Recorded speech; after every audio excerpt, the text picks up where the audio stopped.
আজ আমি আপনাদের সামনে হাজির হয়েছি এমন 10 তারকা নিয়ে যারা একাধিকবার বিয়ের পিঁড়িতে বসেছেন। নাম্বার 1, সাইফ আলী খান। সাইফ আলী খান 2012 সালে তার বয়সের অনেক ছোট কারিনা কাপুরকে বিয়ে করেন। তার সাবেক স্ত্রী ছিলেন অভিনেত্রী অমৃতা সিং, যিনি সাইফ আলীর থেকে বয়সে 12 বছরের বড় ছিলেন। নাম্বার 2, আমির খান।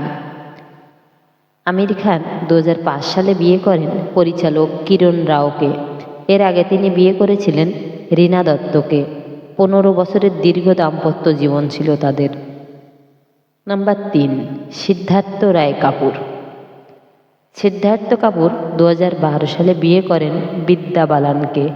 এটি ছিল তার তৃতীয় বিয়ে। নাম্বার 4, সঞ্জয় দত্ত। সঞ্জয় দত্ত 2008 সালে মান্যতা দত্তকে বিয়ে করেন। এর আগে আরও 2 বিয়ে করেন। প্রয়াত রিচা শর্মা ছিলেন তার প্রথম স্ত্রী। 1987 সালে তাকে বিয়ে করেছিলেন সঞ্জয়। পরে 1998 সালে রিয়া পিল্লাইকে বিয়ে করেছিলেন। নাম্বার 5, নাগার্জুনা। তেলুগু সুপারস্টার নাগার্জুনা 92 সালে বিয়ে করেছিলেন অমলা আক্কিনেনিকে। এর আগে সিনেমা পরিবারের মেয়ে লক্ষ্মী রামানাইডুকে বিয়ে করেছিলেন তিনি। তাদের 6 বছরের সংসার ছিল। নাম্বার 6, প্রকাশ ঝা। শক্তিশালী অভিনেতা প্রকাশ ঝা 2010 সালে বিয়ে করেন কোরিওগ্রাফার পনি ভার্মাকে। 2009 সালে অভিনেত্রী ললিতা কুমারীকে তিনি ডিভোর্স দেন।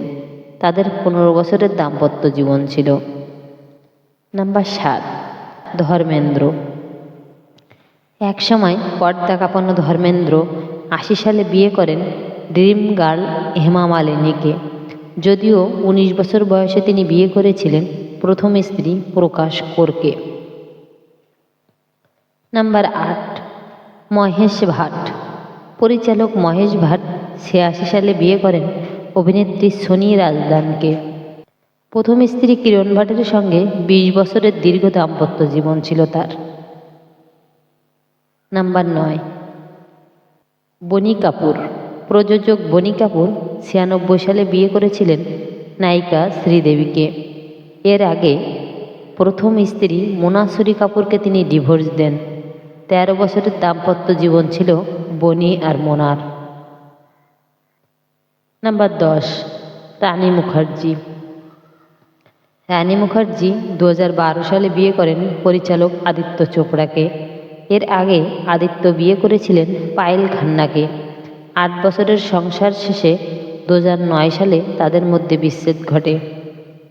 ভিডিওটি ভালো লাগলে লাইক, কমেন্ট এবং সাবস্ক্রাইব করে পাশে থাকবেন। ধন্যবাদ সকলকে।